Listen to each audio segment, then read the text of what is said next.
hope you're having a great day. You're listening to TechFest Talks, a podcast by students for students. My name is Ellie-Rose. I'm a sixth year at Peterhead Academy, currently a science ambassador for my school, and I just help the younger years have a drive in their passion for STEM. Today, I'm excited to be interviewing our guest, Dr. Urenna, and find out what has her experience been pursuing a STEM career as a woman. Hello, Urenna. Can you please tell our viewers a little bit about yourself? Thank you so much, Ellie-Rose. My name is Dr. Urenna Adegbotolu, and I am the AFBE UK Next Gen Program Coordinator.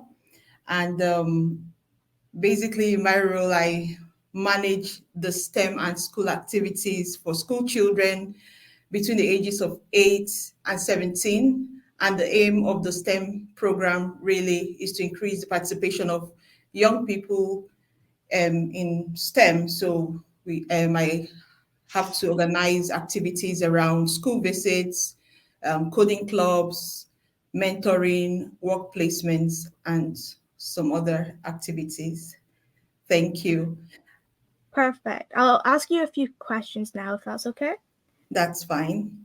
So my first question is, how has your experience been pursuing a STEM-based career as a person of color and also a woman growing up and now? I would say it's been an interesting journey.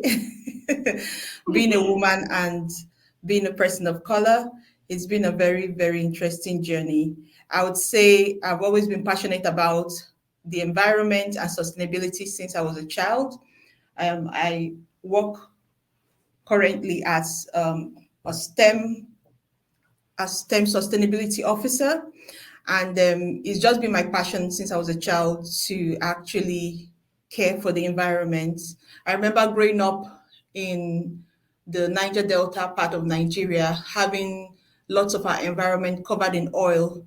One of the things that always came to my mind was to find a way through which we could clean up the oil spills in the water and on land, because definitely as people's food crops would grow on the land, the crops would absorb this oil and the toxic heavy metals and hydrocarbons embedded in the oil. So people would definitely be getting sick of diseases they didn't know anything about. And there were lots of issues around the environmental degradation. And I thought, when I grow up, I would like to do this. So it made me pursue a career in environmental science and engineering. And it's been quite an interesting journey. Of course, you might know that STEM as a discipline or as an area is actually, full of different kinds of stereotypes. And there is usually a lack of representation and visibility of women in the STEM field, especially in leadership positions. And there's that bias, especially situations of discrimination in some workplaces. And when we hear stories about, harassment, pay gaps, microaggressions, it doesn't give the young person or a young woman, for example, like myself, that courage to step forward. But one of the skills I sort of imbibed growing up was to learn to face challenges and to be a problem solver. So whenever I felt there was a challenge right in front of me, I would make up my mind that I would break through that challenge and face it head on, no matter what. So it's actually was a situation where I had to always have a positive outlook on life and say to myself that, you're going out there to make a positive difference. Therefore, you have to be courageous. You have to be confident. You always have to think about coming up with solutions by thinking outside the box, collaborating with others and forming friendships and partnerships, even in areas or in cases where it might not be very easy to form those collaborations. So it's been an interesting journey, and it's also been a journey where I've also received support of mentors who have also encouraged me. So it has actually been a very, very good thing for me with respect to that. And obviously, right now, as a mom as well, and having to work 9 to 5 as well and volunteer, I found that there's also a challenge with, work-life balance and responsibility from family, which is also affecting other women, even as they try to advance in their careers. So it's been quite useful for me to work in an organization where women are supported. It has really helped me, and to also work in an organization where there's a diverse, there's a diverse workforce, and that has also helped me to grow in my career. Thank you. Thank you. That was a really good answer. Thank you. Yeah, I think that having that base of support for women to be able to have the same opportunities that everyone else has is really important, and I'm really glad that there is organizations out there that are starting to do that for women and people who want to start pursuing their career more. So the next question is, what is the AFBE UK? If you could give a little description for me. Okay, that's great. So AFB UK is a registered not-for-profit organization that promotes higher achievement in engineering, also promotes diversity and inclusion in engineering and related sectors. It was founded in the year 2007 by a group of engineers who wanted to address, the issues of underrepresentation of Black and minority ethnic professionals in the engineering space. AFB actually aims to inspire and support people from a very young age to right to when they retire in their pursuits, in their careers, just to ensure that they achieve their full potentials and become successful at whatever profession that they take on. So AFB has about 5 main programs that it runs. We have the Next Gen and Making Engineering Hot, which are programs that engage with schools and communities to raise their awareness and interest in science, technology, engineering, and mathematics for all young people of different races. And sometimes we actually go into underrepresented communities and communities that are actually, well, I use the word socially deprived. So we go into such communities and try to support the young people by organizing different STEM activities for them and provide that role model that they need to inspire them to choose to become STEM professionals when they grow up. We also organize in the Next Gen program, we have online coding clubs that take place every week, online STEM talks. We help young people by organizing work placements and mentoring programs for them. We've also got the Real Projects, which is a series of events that expose students and young professionals to real life engineering challenges and solutions in the industry and provide them with mentoring and networking opportunities. We also have the Transition Program, which helps BME graduates and professionals to transition into engineering and STEM careers. And we do this by offering them CV workshops, mock interviews, mock assessment centers, and providing career support to young people. We also have the leadership program and then the mentoring program as well. So AFB has a national presence across the UK, and we've been able to connect with a good number of corporate partners that support our programs, and we have a large number of professionals that are members of AFBE and support the AFBE course through their volunteering and advisory roles. Amazing. And I think not a lot of people know about this. So I'm really happy that you're spreading out through the country, because there is quite a lot of areas, especially quite quite a lot near me and more central that do kind of struggle with getting like STEM activities and Mm, mentors and things.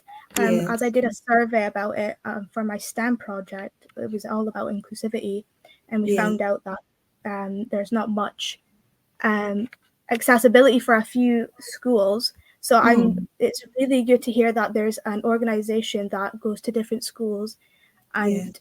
especially places that don't have like the funds or resources to do this, Mhm. because it's really important for young minds to hear about it. So Absolutely. the next question is, what is your particular role within AFBE UK? So my role in AFB UK is the Next Gen STEM and School Program Coordinator. So my role basically entails planning, organizing, and delivering next gen activities in schools. And my role also involves liaising with schools, colleges, teachers, parents, of course, the students, volunteers, corporate partners, to ensure the smooth running and impact of our program. Um, I also manage our budgets and also manage our resources. And then I do work around data monitoring and evaluation of the program to ensure the success of the program throughout the year. And this role um, has actually entails a lot of communication. So within it, I've been able to develop my communication skills, leadership skills, team working and project management skills, as well as develop a very big passion for supporting STEM education and diversity within the STEM fields. Perfect. So just a little bit off of the inclusivity part, just to get a little bit of insight of what you have achieved over your years, is what is your biggest achievement within your career? Okay, that's really that's really an interesting one. I think one of my biggest achievements was when I was actually growing up in this field of environmental and sustainability. I really wanted to ensure that I was able to, help the world really become a better place in terms of understanding how pollution happens and how the environment can be cleaned up, and conserved. And so when I was in uni precisely, I carried out a project on the remediation of oil polluted sites using a plant, and I used different biostimulants such as fertilizer, poultry manure, sawdust, to see how these different biostimulants and the plants would help clean up the environment. The outcome of the project was very good, and the project was uploaded by my academic supervisors and industrial supervisors from oil producing companies in the country at the time. And one of my greatest dreams was to be able to train, senior management staff of the supposed organizations that cause or that are involved in managing the oil pollution, and as well as those whose activities cause the oil pollution. It took quite a number of years, but eventually I was able to begin to influence change in the area by advising and training senior management staff in these organizations to think differently and to share with them techniques that they could explore in cleaning up the environment and making the environment as conducive as possible, even as they carry out the activities for the local people. Because at the end of the day, after all the activities of exploration and production are done, the people that sometimes live with the aftermath which sometimes may be negative, are the local people. So I've been able to make change, effect change in that area, and I'm really proud of that. I guess another achievement that I have made as well is being able to influence change in different areas such as waste management, for example. Um, in my current role, I'm able to write the waste management policy and consult with so many stakeholders internally and externally to shape the way people use resources and to ensure that the principles of circular economy are embedded in the way we use our resources here in Scotland. So those are some of my biggest achievements so far. I have quite a number of them, but I can imagine. I, I, um, I yeah, think I'll just stop there for now. yeah, that's really good. It's always good seeing what you've done and what you've accomplished, and what effect you've had on people and communities. I think it's amazing to hear. So the next one is, what do you think should be done to improve inclusivity within STEM subjects, clubs, careers, anything to do with STEM? For me, I believe that the STEM field, which is a field of science, technology, engineering, and mathematics, actually offers many exciting and rewarding career pathways for students. However, not all students are aware of the opportunities and the benefits of pursuing STEM education and careers. And the schools have a vital role to play in promoting STEM-based opportunities and inspiring students to explore their interests and potentials in the field. So I believe for the schools to actually increase inclusivity in the STEM field, they have to begin to create a STEM culture and curriculum that integrates STEM concepts and skills across different subjects and grades.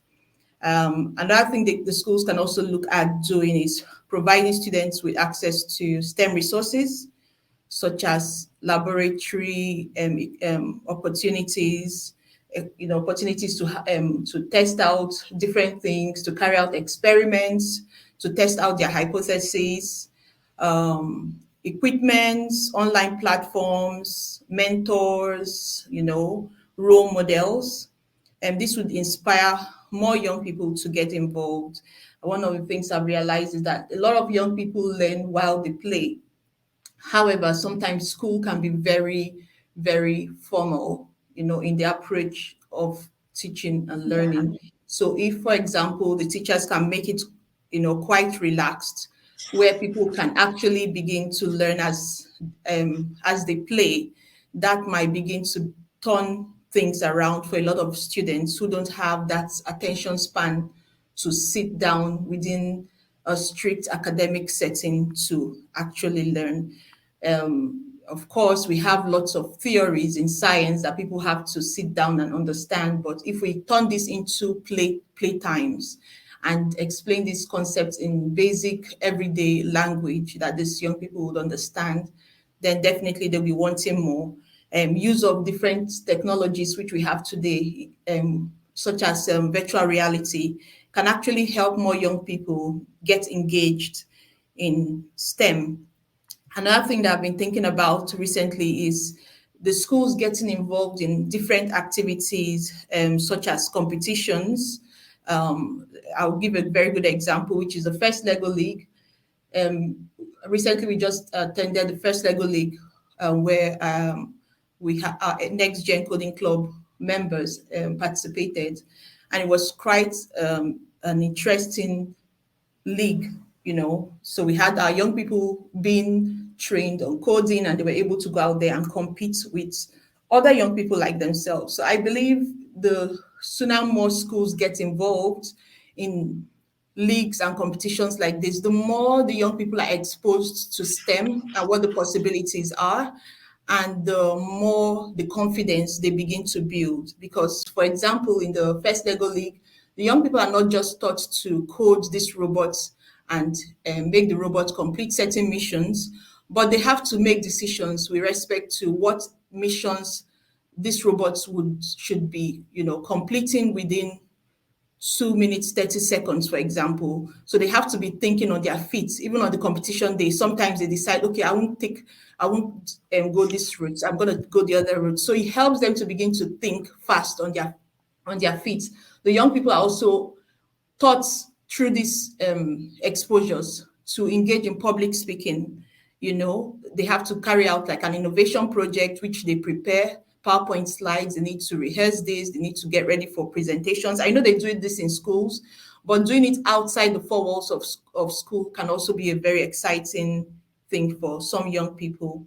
And of course, I know schools have activities around the Duke of Edinburgh, which I love so much. Getting some STEM activity involved in that would also be very, very lovely to get more young people involved. I also think another thing schools can do is to get young people who have learning disability to get involved in STEM through showcasing and promoting STEM activities specifically for these young people. A lot of them have beautiful and brilliant ideas, but if they are not presented to them in a way that they would understand, then they might never be able to explore the potentials that they have, resident in them. And of course, schools can actually venture towards collaborating with universities and colleges. There are so many ways that this can be done through support from these communities or guidance, or perhaps giving these universities and colleges giving the primary and secondary school students the opportunities to come in for excursions. I know it's done in some schools, but not all schools take advantage of these opportunities. And I think last but not the least is trying to get the parents. I know the parents are usually very busy, but if there are ways we can also get parents to get, involved in STEM by creating an awareness, then that will help the families to begin to speak more to their children about different STEM disciplines and encouraging them to explore those potentials, especially if they find that their young persons are interested in activities around building, for example. So they can begin to speak to them about taking advantage of those opportunities. And even in terms of the collaboration, one of the things that came to me strongly recently was school teachers advertising apprenticeship as another route into the STEM fields.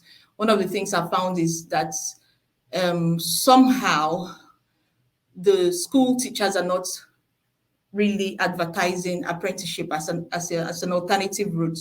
So most times you would see schools talking more about higher education through colleges and universities, but then there's this apprenticeship route which young people might better engage in, because like I said earlier, not all children learn in the same way. Some people are very academic, whilst some others prefer practical hands-on activities as a way through which they learn. So through the apprenticeship programs, those who have the ability to learn through practical activities would be given the opportunity to learn. And through the apprenticeship programs, they can actually gain their degrees, perhaps in engineering or in the science field and in management field and so on. Thank Yeah, you. I completely agree, because I'm more academic and I'm taking further education, but my brother, on the other hand, he's very hands-on. So Yeah. he's doing apprenticeships right now. It's Oh, just two fantastic. completely different things. I think what you were saying about the opportunities, I think that is genuinely really important. And that's what my school currently are looking into. So we have sponsorships from different STEM places. So Okay. it allows students to go. So we're currently, I think recently we just signed a sponsorship to I think a lab Okay. around, I think it's in around Aberdeen, but I'm not sure. We just signed on that. So it allows our students to go there and get an experience of what labs are like, and get hands-on experience on what they can do. I know that our school goes to RGU because I've been there. Okay. We do the Access 2 courses, Mm. and a lot of the times, even if teachers ask, we are genuinely always allowed to go to RGU for look-arounds. And Oh, I know a lot of fantastic. people after going to RGU took on like pharmacy as a Mm, university choice just from going to RGU and experiencing what they had to offer. So it is really important to have those opportunities in schools, or people just genuinely don't know. For me, example, I didn't know about SRUC until mm, my guidance teacher told me, and it just shows a wide range of opportunities yeah, for students instead of just one pathway. It's just loads of other pathways and alternatives. It yeah. just prevents people from getting down if they don't get like their grades they need to go straight on to their course. So I Mhm. think it is really important to get all of like those opportunities within school. You know, when you mentioned RGU, one of the things that was coming to my mind, especially in the area of inclusivity, was thinking about how to get more young women involved in choosing STEM careers or choosing a STEM discipline in uni. So I really love what you said about your school, giving you the opportunity to go into RGU and have a look around and maybe decide to take on maybe a foundational course and things like Yeah. that. But even whilst a student is within RGU, for example, there are some STEM societies for young girls. So, for example, you have the RGU Women in Engineering Society, which is affiliated with the National Women's Engineering Society, and it's open to all female engineering students and graduates at RGU. So it's really, really helpful. It just encourages and empowers young women in Yeah. engineering to showcase their achievements and to also contribute to the field.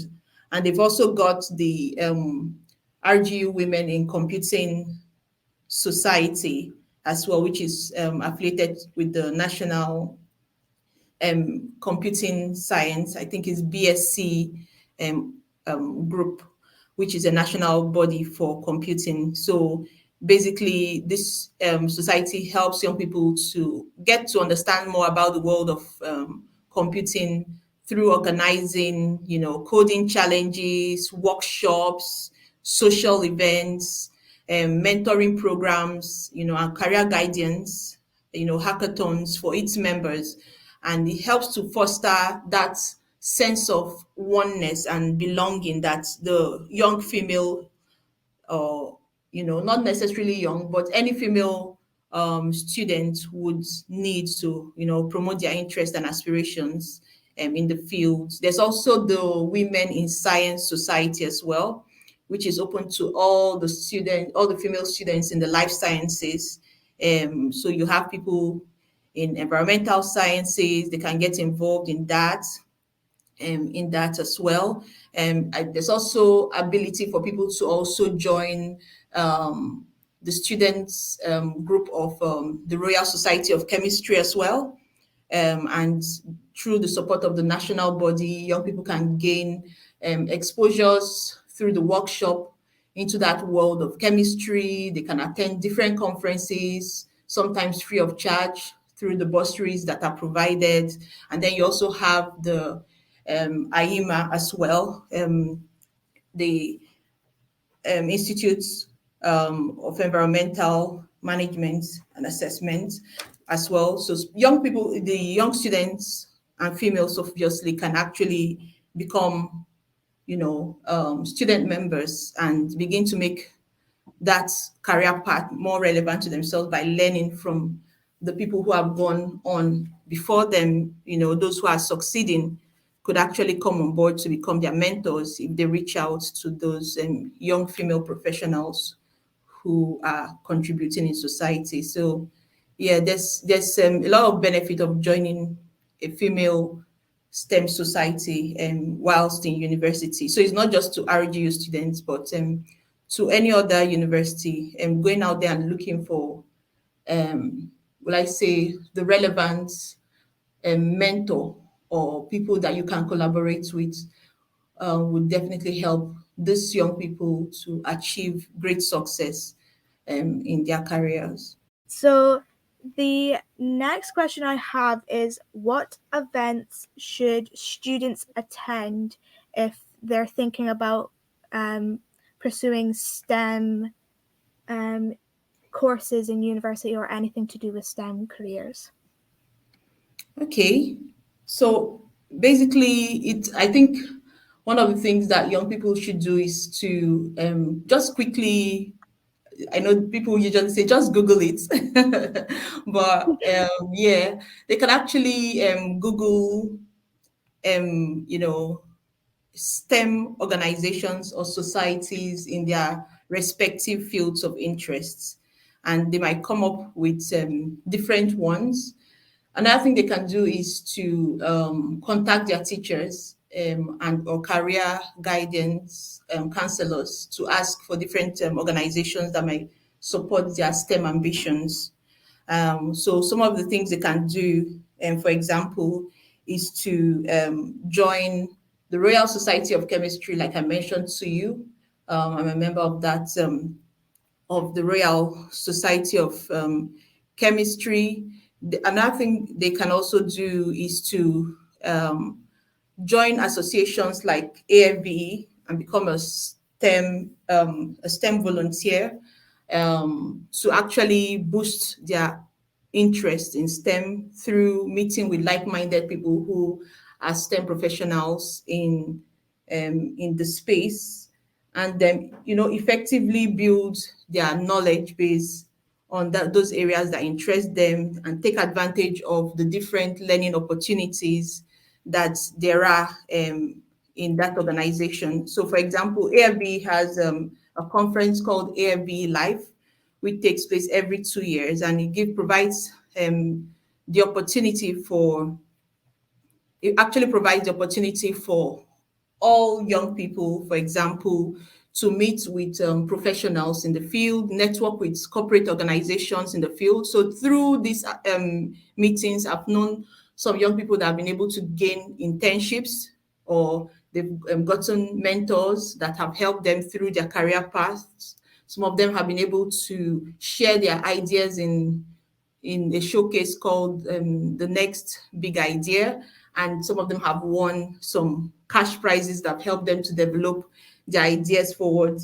So joining different societies, joining different associations will definitely provide the young people with, you know, um, will I say, technical knowledge as well. Because when you join these associations, definitely they will have conferences, they will have workshops where technical bits are also being taught, so that they can actually expand their knowledge and apply this knowledge and their ingenuity in developing solutions for specific problems in those areas. So I think those are some of the things young people can do. But if we bring it down to young people in primary and secondary schools, some of the things they could also do is participate in tech fest activities, participate in activities at the science center. Usually these announcements are done sometimes through the schools or at the websites of these organizations. Participate in any next gen activities that are being announced.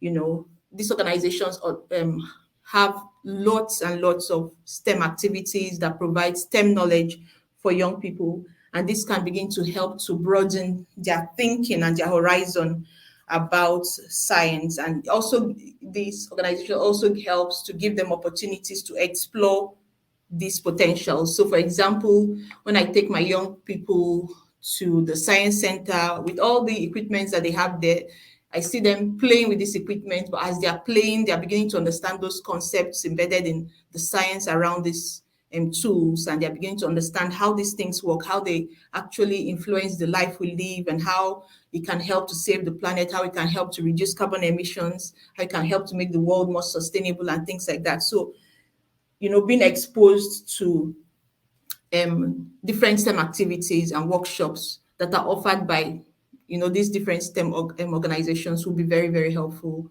to young people. And please don't shy away from your teachers. Ask them lots of questions. Curiosity helps. So when you have Yes, that those is completely questions, true. ask. Yes. Don't I feel mean, shy, even if they don't, even if the first person doesn't answer, go to the next person until you get your question answered, just keep asking. It doesn't matter. You might ask a physics teacher and they might not give you the answer you're looking for. You might decide to ask an English teacher, and the English teacher might have an idea somewhere and then point you in the right direction to get the full answer. So don't shy away from asking your questions. Ask. yeah, Yeah. that's completely true. That's why I'm on this podcast, is because of my teacher. She said I would be amazing at it. So I was like, okay. And my teacher is genuinely, she knows everything. She runs all the clubs. So Mm, TechFest is involved with quite a lot of what they do. So they do loads okay. of challenges.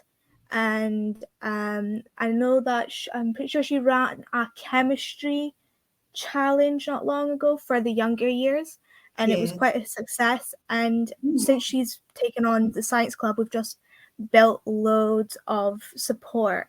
So yeah, Yeah. teachers are very important, and you should always go to your teachers. Absolutely. I Let's go. definitely agree with that. Yeah. So my last question is, what are your tips for anyone who wants to apply to a predominantly male university course but is nervous for that reason? Okay. Top tips. All right. A bit of a Um, harder question. um, it's not, well, we have to tackle it because it's an important question in this, for this generation. Yeah, And of course. well, yeah. So basically, we find that in the STEM field, we have predominantly, um, the male gender in the fields. And one of the things that young girls, for example, should first begin to understand is that they have to be very, very courageous. Think about the difference you're going to be bringing to the table. Your voice needs to be heard. That's what I always say to myself, and that's what I would say to any young person out there. Yes, there are other people who are saying it, or there might be other people who have come up with different definitions or solutions to a problem. But when you get into that boardroom, when you get into that field, there is a possibility that when you open your mouth to speak, when you apply yourself to the field, you will come up with even better ideas. But if an individual shies away for one reason or the other and they're not courageous, then their voices will not be heard, and the potential that they have to make a big difference would never come to life. So I would say one of the main things that they have to do is to be very, very brave about it. And if there are lots of guys in the school, just be brave and tell yourself that you can do it. Yeah. So Yeah. when I was growing up, my parents would say, the people that are excelling, they don't have two heads. You have one head, they have one head. So if they can do it, you can do it. So, and that's the kind of mindset that has pushed me on, So, whilst going to apply to a male um, dominated school, just go decide in your mind that you're going to be courageous and be bold about it and put in your application. The other thing is that in putting in your application, for example, to such a male dominated school, for example, it might be useful for you in your statement to write about things along the lines of your achievements in STEM, what you've been able to achieve in your social life, your collaboration with people of different gender, your ability to work together as a team and not stay away. So those are some of the things that can help a young person who wants to go into that field. I know a friend of mine had mentioned to me that when she was going to apply in a similar school, in a similar situation. That's one of the things that they took her, that enabled them to take her on board, was the fact that she could show resilience. So I think she said that they found that she was quite resilient in her approach, and then she was doing excellently well in one of the subjects that they thought was going to be difficult, in quotes. So I think that was physics. So when she could show that she was quite a resilient person, and um, she had a very good grade for physics, that enabled them to also take her on board. I would also say that even within the university or college, when you're being taken on board, it's always very important to also pay attention to your studies, make the library your friend, you know, apply yourself to studying. There will be time for social activities, there will be time for screen time. So being able to prioritize your activities will also help you to help the female student to stay on top of whatever school assessments or tasks that they have. And I think another thing that would definitely help that person whilst they're in school as well is the ability to break the bias.